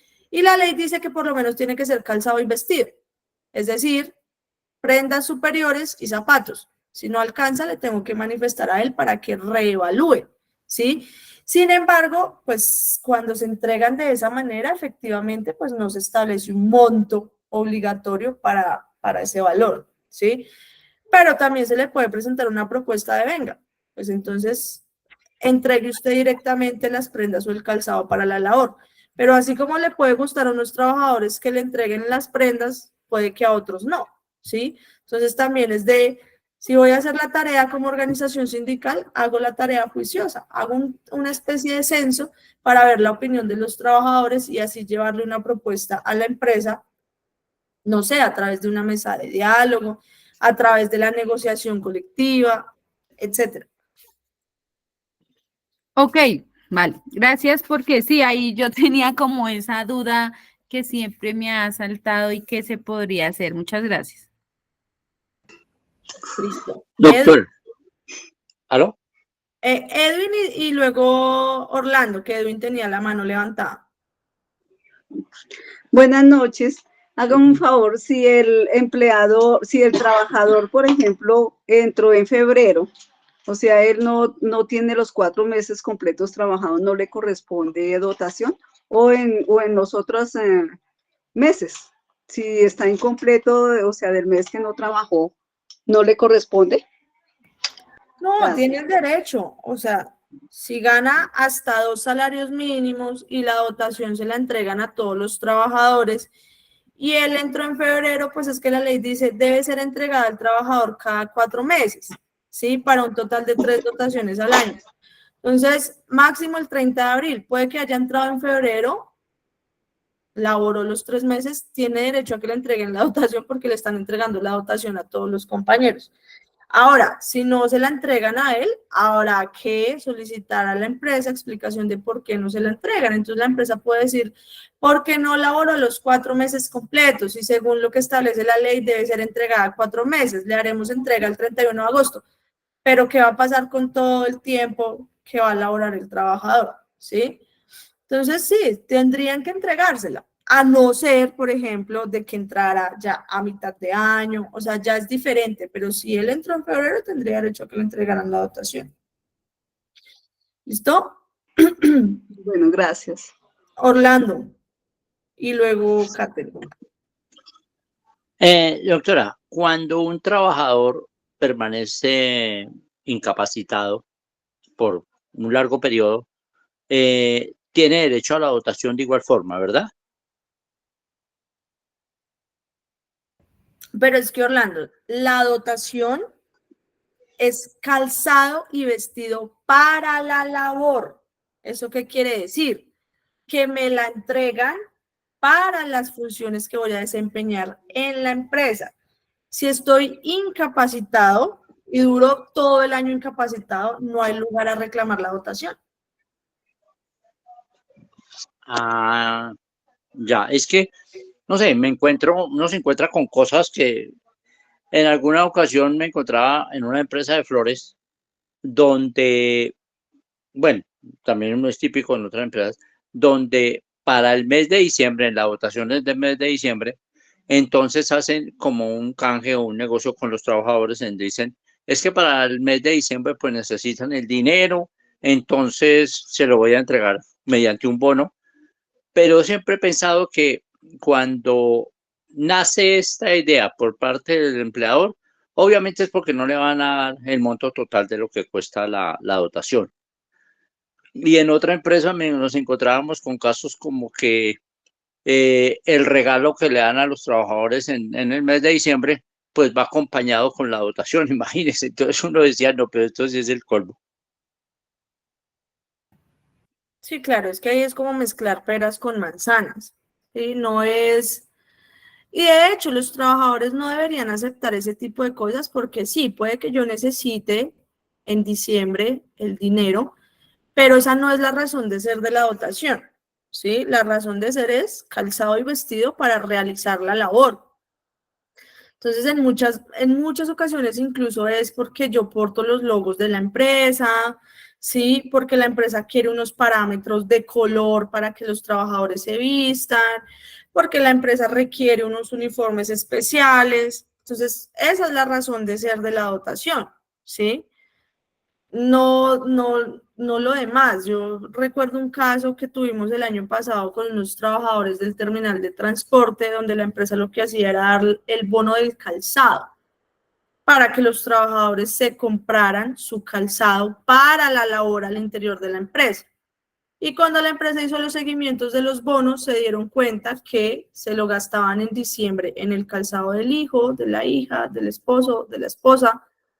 Entonces dijo, ya no les entrego más bonos, voy a empezar a entregarles los zapatos. Y qué brinco que dio el mismo sindicato, ¿sí? Cuando hay quienes actuaron mal fueron los trabajadores, ¿sí? Entonces son cosas que hay que tener cuidado porque, es decir, la balanza debe ser equilibrada para ambos lados. Catherine, y luego... Pues, doctora, eso es en teoría, pero en la práctica no es así. Nosotros tuvimos un compañero de trabajo que le faltaba un mes para cumplir los 4 meses y era transportador. Y siendo transportador, se dañaron las botas de trabajo, estando laborando. Y nosotros le tomamos fotos a las botas, él andaba casi que con los deditos por fuera.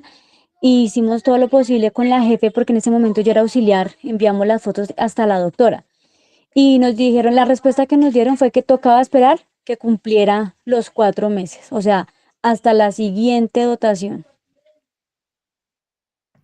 Bueno, ahí me surge también una duda porque eran unas botas especiales que usan los conductores. ¿Sí, Catherine? Perdón, doctora, es que no le escuché bien. Eran unas botas especiales que usan los conductores para la labor. No, pues no era, digamos que las botas de trabajo normal, son botas de material normal, pero entonces a él le habían regalado unas boticas un compañero y las boticas pues ya estaban gastadas. Estando él en la labor, desempeñando la labor, como es transportador, pues está todo el día caminando y caminando trochas y bueno, en fin. El caso fue que se le dañaron sus boticas y con sus deditos por fuera nosotros tomamos fotos, le mandamos a la doctora, hablamos con toda la gente pues, que pudimos, pero pues la respuesta fue que nos dejaron como que no podemos creer lo que están diciendo, o sea, y sobran las dotaciones, como le decía yo a la doctora, doctora, ¿cuántas dotaciones sobran? Adelántele las botas entonces del siguiente periodo, pero pues entréguele los zapatos porque él cómo va a andar así y no fue posible. Bueno, aquí quiero hacer una claridad y es que una cosa es la dotación y otra cosa son los elementos de protección personal, ¿no? Por eso preguntaba si era un calzado especial para realizar esa labor, porque no es lo mismo, ¿sí? Los elementos de protección personal son elementos que se requieren en ciertas funciones o en ciertas labores que son necesarios para realizarlos. Entonces, por ejemplo, si yo debo utilizar unas botas punta de acero porque la labor que realizo me expone a, no sé, a lastimarme los dedos de los pies por X o Y razón, que normalmente las usan los trabajadores que manejan maquinaria pesada y demás. No es lo mismo al calzado de dotación normal, ¿no? Entonces, por eso quería como hacer esa diferenciación. Igual que ciertos uniformes. En las floras se utilizan ciertos uniformes que más allá de la dotación serán algunos de protección por el tema de los químicos y bueno, ustedes saben más de eso que yo, ¿sí? Así como tapabocas, y etcétera, ¿sí? Ahora, ¿qué pasa con el tema de la dotación, Catherine, en el caso de pronto del compañero? Puede que le haya faltado un mes para completar los 4 meses para la entrega de la dotación, ¿sí? Listo, entonces ahí es donde uno debe entrar y hacerle la reclamación a la empresa, pues no le dé la dotación completa, ¿sí? Pero tiene que darle, sí, parte de la dotación para realizar la labor, si es que se trata también de que a todos los trabajadores en su misma condición y bajo sus mismas funciones les han entregado la dotación, porque se requieren prendas y calzados específicas para realizar esa labor, ¿sí? Habría que hacerle la reclamación a la empresa y que jurídicamente hablando diera una explicación de por qué no se la va a entregar, no solamente porque no tiene porque falta un mes para completar los 4 meses y la ley dice que se le entrega al trabajador cada 4 meses para un total de 3 dotaciones al año. Pero entonces, ¿qué pasa con las empresas que dan las dotaciones todas de un solo tope? ¿Sí? O 2 veces al año y entregan todas las del año, ¿sí?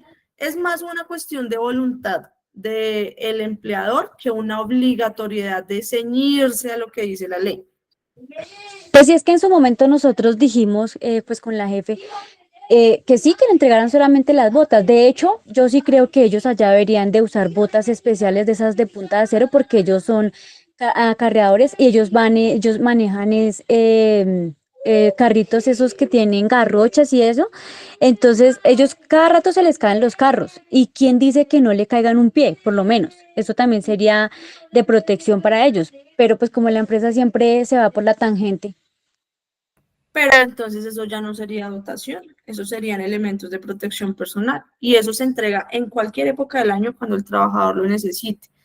Pero eso tiene tanto de fondo como de ancho, porque ahí tiene que haber un sistema de gestión de seguridad y salud en el trabajo y eso tiene que estar incluso por escrito en la empresa y demás. Entonces, pues también hacer esa solicitud y consultar cuáles son, ustedes como sindicato pueden hacerlo, cuáles son los elementos de protección personal para cada cargo en la empresa y así saben qué exigirle a la empresa y qué no, porque eso tienen derecho a saberlo todos los trabajadores. Gracias, doctora. Luz. Sí, doctora, respecto a lo que dice la compañera, eso es una condición insegura de trabajo y por ende hay que pedir la protección del trabajador para evitar un accidente laboral. Y lo de las dotaciones, pues el contrato de trabajo dice que son 4 dotaciones en el año. Así el trabajador esté incapacitado, le deben dar su dotación, porque son 4 dotaciones las que dice el contrato y la ley para el trabajador. No, pero Luz, vuelvo y hago la misma aclaración, ¿sí? Calzado y vestido para la labor, eso quiere decir para laborar. Cuando el trabajador está incapacitado, es difícil que exija que le entreguen la dotación, porque la dotación es para usarla en el sitio de trabajo, no es en casa. Ahora, que supere una incapacidad y reingrese a laborar, por supuesto, tendrán que darle la dotación, pero no hay una obligatoriedad de entregar la dotación mientras el trabajador esté incapacitado, ¿sí?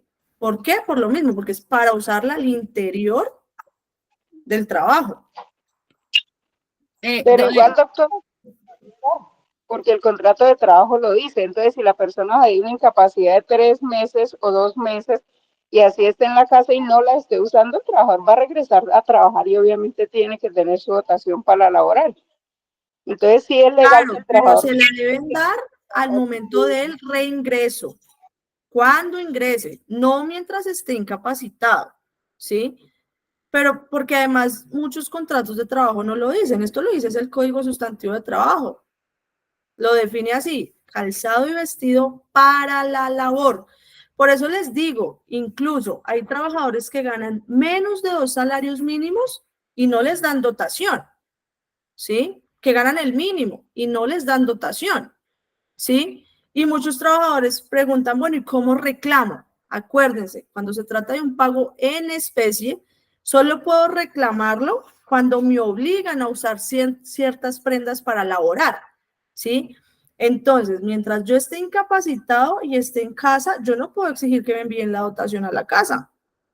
Si duro todo el año incapacitado, entonces que me envíen las 4 dotaciones a la casa, no. O sea, yo puedo reingresar y al momento de reingresar me deben dar la dotación, porque es calzado y vestido para la labor y es un pago en especie, ¿sí?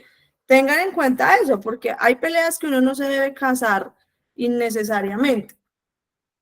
¿Listo? Lady, señora. Es que era con respecto a eso mismo, pero a mí alguna vez alguien me consultó, ya que ahí veo licencia de maternidad, lo mismo.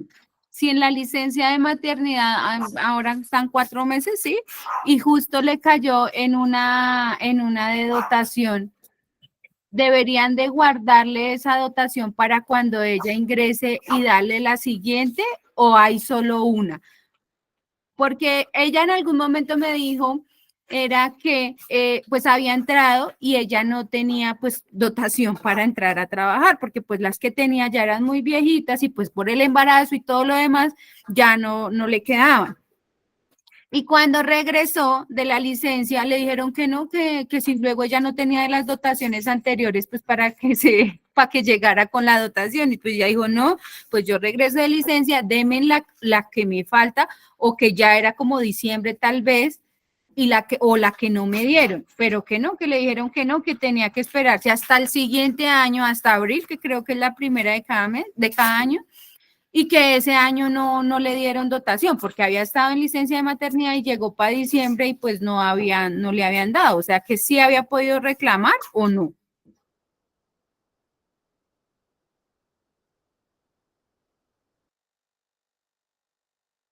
O sea, le hizo falta una dotación que le Exactamente, cayó en sí licencia de señora, ella me maternidad. consultó a mí en su momento y yo le dije, pues la lógica, lo que acaba de decir su merced, que la lógica es que si su merced se está reincorporando a la labor, pues ellos deben de garantizarle su dotación para la labor, pero que le dijeron que no, que se tenía que esperar hasta el siguiente año. Claro, podría haberla reclamado al momento del reingreso, bajo el argumento, lo mismo, bajo el argumento de que estuvo ausente cierto tiempo y no recibió la dotación mientras estuvo en licencia de maternidad, ¿sí? Sin embargo, hay empleadores que se siguen demasiado a lo que dice la ley. Y si la ley dice cada 4 meses, la otorgan cada 4 meses, diciendo, no, es que esa ya la otorgamos en tal fecha, ¿sí? Pero hubiese podido hacer la reclamación por escrito, ¿sí? Y demostrar que necesitaba la dotación y que tenía derecho a ella al momento del reingreso. Ok, muchas gracias. Muchas gracias. ¿Listo? Bueno, vamos a mirar el tema de licencia de maternidad. Entonces, recordemos, ya nos queda muy poquitico, nos quedan 5 minuticos para terminar la clase, no quiero quitarles tampoco más tiempo, entonces un repaso rápido por las prestaciones sociales. Acuérdense, cesantías, intereses de las cesantías, prima de servicios, dotación y licencia de maternidad. ¿Qué es la licencia de maternidad? Es un descanso remunerado de 18 semanas al que tiene derecho una mujer que tiene un hijo, que es reconocida, y esa licencia es reconocida y pagada por la EPS. ¿Listo? Ahora, a la licencia de maternidad también tiene derecho la madre que es adoptante, en las mismas condiciones que una madre biológica. La licencia para las madres en caso de adopción inicia el día que el hijo es adoptado y entregado oficialmente. ¿Listo? Las mujeres afiliadas al régimen subsidiado, es decir, el CISBEN, pues no tienen derecho a licencia de maternidad. La licencia de maternidad es exclusiva para las mujeres trabajadoras o cotizantes. Y en los casos en que el empleador no hubiese pagado la EPS o la hubiese pagado parcialmente, que a veces no cotizan todo el tiempo, y que exista una mora, pues entonces el pago de la licencia lo debe hacer el empleador. ¿Por qué es importante esto? Porque hay muchos casos en que a las mujeres no les cotizan todo el tiempo de gestación, que son los 9 meses, y en esos casos la EPS dice, qué pena, pero yo no respondo por la licencia de maternidad. ¿Quién debe responder ahí? El empleado. ¿Listo? Ahora, tenemos también la licencia de paternidad. ¿Alguien tiene el micrófono abierto? Porfa, revisen y lo cierran. O si alguien quiere preguntar algo, no sé si sea por eso. Listo. Vamos a escuchar el siguiente audio. Es importante tener en cuenta que el incremento se definirá para el año siguiente en el que se registre la disminución de la tasa de desempleo. En consecuencia, cada año se hará necesario determinar el número de semanas que tendrá la licencia de paternidad. Bueno, entonces en el 2021 hubo una modificación de la ley y se estableció que la licencia de paternidad para los padres iba a ser de 2 semanas, incluyendo domingos y festivos. Anteriormente eran 8 días hábiles, ¿sí? Ahora pues son 2 semanas, ¿sí? Y la ley dice que la licencia de paternidad aumentará 1 semana por cada punto porcentual que disminuya la tasa de desempleo estructural. Hasta el momento pues son 2 semanas, ¿sí? ¿Cuánto ha cambiado eso desde el 2021 hasta la fecha? Nada, siguen siendo 2 semanas. ¿Listo? Para que lo tengan en cuenta. Bueno, esto no lo vamos a ver. Vacaciones, rápidamente. Entonces, las vacaciones no son una prestación social, son un derecho que tienen los trabajadores. ¿A cuánto equivale? A 15 días hábiles de descanso por cada año de servicio o por cada año laborado. Si un trabajador se retira antes de cumplir ese año de servicio, pues el empleador deberá liquidar ese tiempo y pagarle el descanso que corresponde a ese tiempo en dinero. Y ese pago pues se lo realizan en la liquidación. Pero si el trabajador es un trabajador que se encuentra laborando de manera permanente, año a año, pues tendrá derecho a 15 días de descanso por cada año laborado. Ustedes en su experiencia deben vivirlo. ¿Qué es importante tener en cuenta de las vacaciones? ¿Se pueden acumular? Sí, se pueden acumular. Sin embargo, ningún trabajador puede pasar un año sin descansar por lo menos 6 días. El resto de los días pueden ser acumulables. Quiere decir que si yo no quiero tomarme mi descanso de 15 días este año y quiero acumular mi periodo de vacaciones, solo puedo acumular 9 días y me tendré que descansar, tendré que tomar por lo menos 6 días de descanso. O puedo tomar 6 días de descanso y pedir que me den los 9 días restantes en dinero y disfrutarlos en dinero. ¿Listo? Ahora, ¿cuántos periodos de tiempo puedo acumular? Solo 2 años, ¿sí? El periodo no, o sea, los tiempos que acumulo no pueden ser superiores a 2 años. ¿Qué puedo acumular 3 periodos? No, 2 periodos. ¿Listo? ¿Las vacaciones se interrumpen? Sí, hay interrupción de las vacaciones cuando, por ejemplo, un trabajador está gozando de sus vacaciones, está en la playa y lo pica una medusa, ¡pum!, incapacitado. Ahí hay interrupción de las vacaciones. Hasta que el trabajador supere su incapacidad, vuelve y retoma el tiempo de vacaciones. Sin embargo, tiene la obligación de informarle al empleador sobre su incapacidad. Y la compensación de las vacaciones. Entonces, por escrito, el empleador y el trabajador pueden acordar que las vacaciones se paguen en dinero, siempre y cuando sea hasta la mitad de las mismas, que era lo que les decía ahorita, y es que el trabajador descanse por lo menos 6 días y el empleador le compense los 9 días restantes en dinero.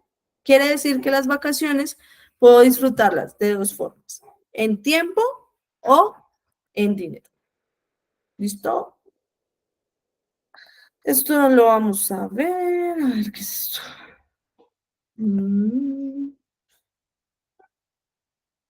Bueno, yo creo que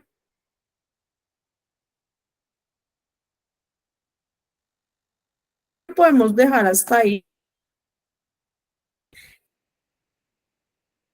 de COVID-19. Listo, no sé si alguien tenga dudas, preguntas, inquietudes. Muchas gracias por hasta el final de la clase.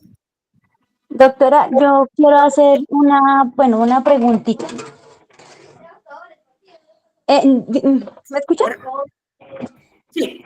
No, no es referente, sí, ya me quedó claro eso, pero se acuerda que nosotros en la clase pasada habíamos quedado que su merced nos iba a dar una capacitación a los de CI Granada, pues habíamos quedado que ojalá fuese esta semana en cuanto a lo de acoso laboral, porque pues como yo le comentaba, tenemos una coordinadora y no sé si su merced me saca la duda si es legal que ella esté tomándole fotos a los operarios, vigilándolos por detrás de los bloques y con una amenazadera, o sea, todo para ella se volvió informe disciplinario, absolutamente todo.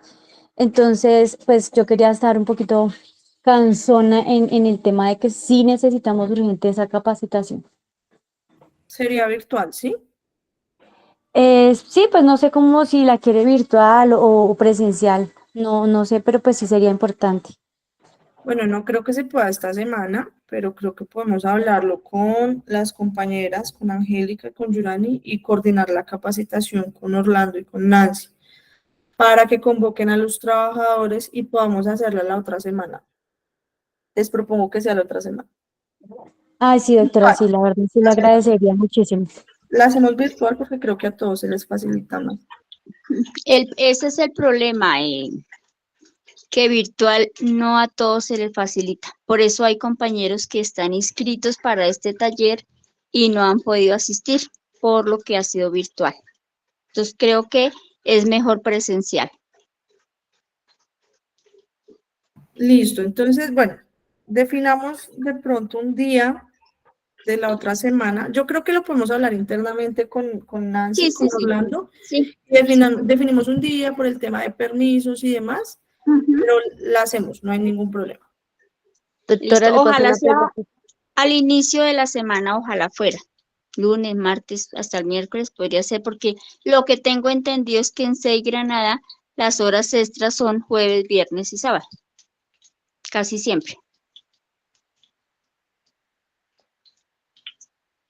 Listo, voy a cuadrar con mis compañeras y lo definimos Eso. entonces con ustedes.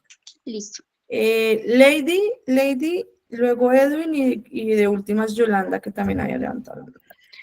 Es que yo también tengo una duda en cuanto a un mito de las vacaciones, ¿no? O sea, y uno a veces queda como, pues conoce la ley, pero queda un poco confundido. ¿Por qué? Porque la empresa le dice, ay, no, es que yo lo requiero un año, o sea, pasa el año, las vacaciones. No, es que se me cumplían ahorita en junio. No, pero qué pena, es que yo lo necesito. Espere y miramos para finales de diciembre, algo así. Llega en diciembre y lo mismo. No, espere que cumpla el otro periodo.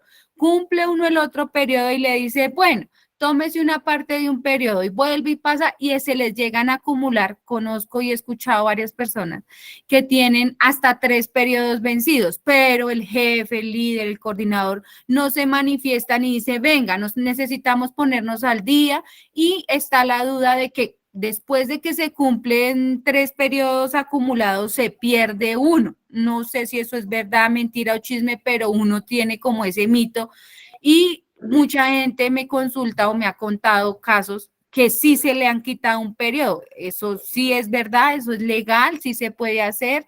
Pues ya viéndolo de los 6 días cuando se cumple el año, bueno, que deberían, pero es que hay muchos compañeros que ellos dicen, no, yo prefiero no decirle nada a mi jefe porque él pensará que es que yo no quiero trabajar, entonces me puede echar, ¿sí? Como miedo de hablar por las represalias. Entonces uno dice, bueno, ¿es verdad? ¿Es mentira? ¿Se puede hacer algo?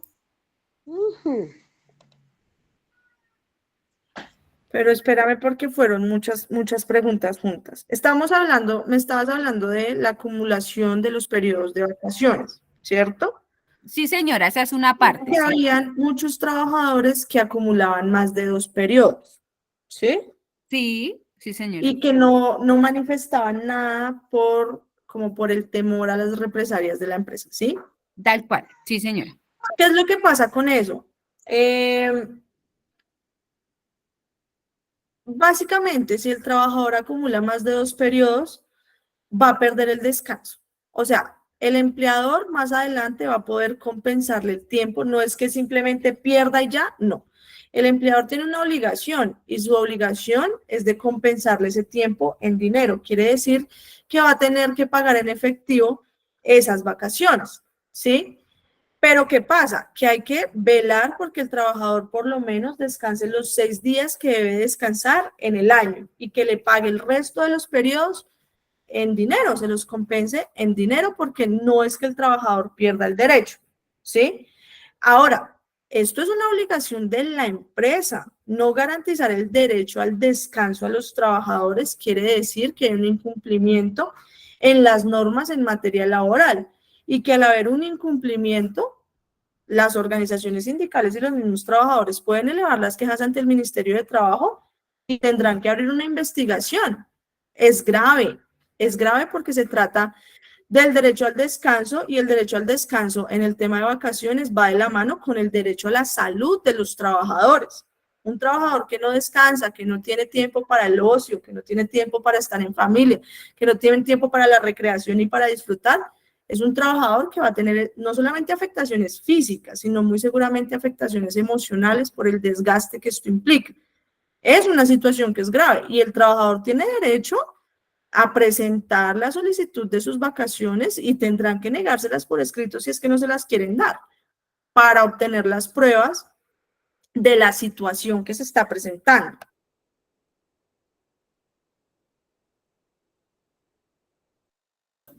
Listo, sí, señora, pero yo creo que es mucho más fácil desde la organización sindical en los diálogos exponer el caso, porque lo mismo, hay muchos que prefieren callar a pues dejar pasar y que bueno, esperemos a ver cuándo me las dan, pero yo sí siempre he sido una partidaria y comparto, gracias, eso que su merced dice, porque en algún momento lo expresé, digamos que en el área en que yo estoy, hay mucha rotación de personal, entonces pues lo mismo, ¿no? Que hoy fulano se retiró, se fue, no, pues le toca a usted asumir y preciso estaban sus vacaciones, entonces toca esperar, ¿sí? Entonces, a alguien en algún momento yo le dije, es que pues si ustedes como empleadores no consideran que el bienestar es la balanza para que sea un buen trabajador óptimo en sus labores, pues no hay nada, porque pues lo están saturando y no hay descanso, pero uno le dice eso a las personas, por ejemplo, ve tú y habla, ven, no, es que yo ya voy para 2 años y necesito descansar, porque uno como ser humano pues necesita el descanso, y ellos dicen, no, es que no, porque a mí me da miedo que yo vaya y me digan, listo, pues entonces vamos a revisarlo, y revisarlo es que le dicen, chao, entonces, sí, ya es otro tema para nuestro diálogo con la empresa. Muchas gracias. Listo. Edwin y luego Yolanda, y ahorita les cuento, porque la idea es hacer nuestra clausura del curso presencial, ¿no? Que puedan recibir su certificado en físico, hagamos una reunioncita como chévere. Entonces, Edwin y luego Yolanda.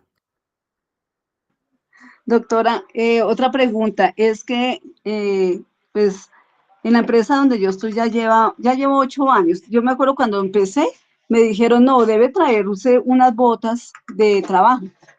Entré a la post cosecha. Entonces, y a la fecha, aún al trabajador le exigen, yo todavía estoy trabajando allá, a la fecha aún el trabajador nuevo le exigen que consiga unas botas para laborar. No importa, bueno, la dotación, otro, el pantalón y la chaqueta no, pero sí las botas, pero es para post cosecha o para cultivo. Entonces hay compañeros que las consiguen o las compran, pero sí que es un requisito de la empresa, dicen ellos, pero pues yo no creo, no sé, su merced, que nos diga. Muchas gracias. ¿Cuál es tu nombre? Perdón, que yo siempre, Edwin, es que así aparece. ¿Cuál es tu nombre? Rocío Pacheco, soy la esposa de Edwin. Él está aquí presente. Rocío, ¿en qué empresa laboras? Sí lo puedo decir, doctora, muy claro. En Cocofar, a diferente de Santa Bárbara. Vale. Pero tú no haces parte del sindicato, ¿verdad?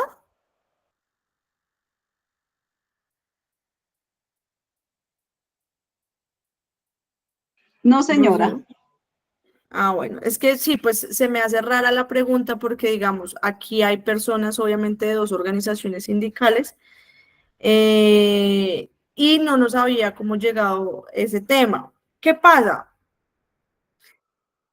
ese tema de las dotaciones es una obligatoriedad, ¿sí? Pero entonces ahí no hablamos solamente de dotación, hablamos también de, puede ser elementos, esperen, me voy a dejar de grabar esto, para que, espérenme.